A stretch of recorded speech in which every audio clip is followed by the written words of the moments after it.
देखिए आपने पेड़ा गीत सुना, अब पेड़ा गीत के बाद हम एक छोटी सी कहानी सुना रहे हैं आपको, ठीक है? हाँ, तो छोटी कहानियां क्या है कि कहानी पहले की होती है लेकिन हमको प्रेरणा देती है, कुछ न कुछ शिक्षा जरूर देती है ना?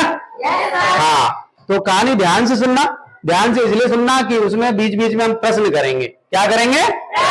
प्रश्न करेंगे, ठीक है?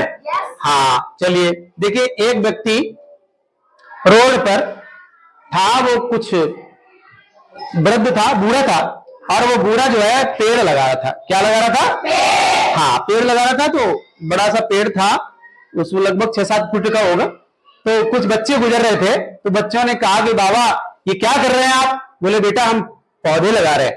कि पौधे लगा रहे हैं? तो बोले बुढ़े होके पौधे लगा रहे हो आप, इसका तुम्हें क्या फल मिलेगा? इसका तुम्हें क्या फल मिलेगा?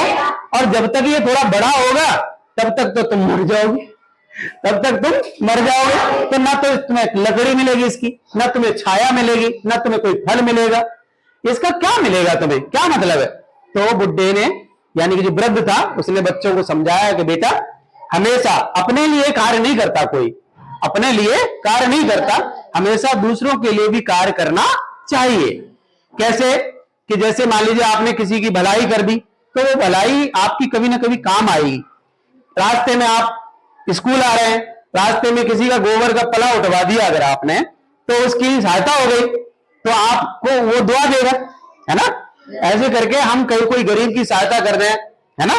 कहीं कोई बहुत असहाय है जो उठा नहीं जा रहा है, उसको सड़क पार करानी है मान लीजिए, और वो चल नहीं पा रहा है, और सड़क आपने पार करा दी, तो उसकी जो दुआ मिलेगी तो वो आपको ही मिलेगी, है ना? तो ये अच्छे कार्य है, अच्छे कार्य के लिए कभी सोचना नहीं चाहिए।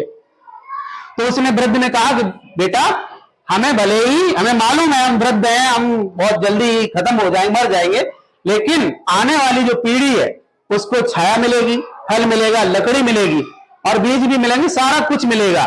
इसलिए बात तो ये छोटी है।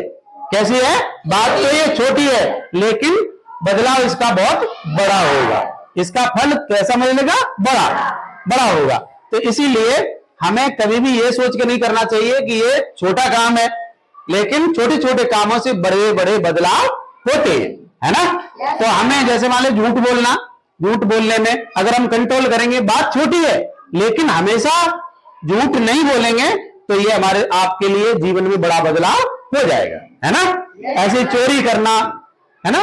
चोरी न करना, झूठ न बोलना, है, और माँ बाप की सेवा करना, गुरुओं की आज्ञा का पालन करना, बड़े का आदर करना, ये बातें छोटी हैं पर ये आगे चल करके बड़ी हो जाती हैं, है ना? और बड़े बदलाव होते हैं। तो ऐसा करके वो बच्चे चले गए, कहानी भी खत्म हो गई। लेकिन अब आप देखेंगे इस कहानी से हमको क्या शिक्षा मिलती है? कोई बेचारा बताए, इस कहानी से हमें क्या शिक्षा मिली? ये जो कहानी आपने सुनी, ये कहानी से आपको क्या शिक्षा मिली?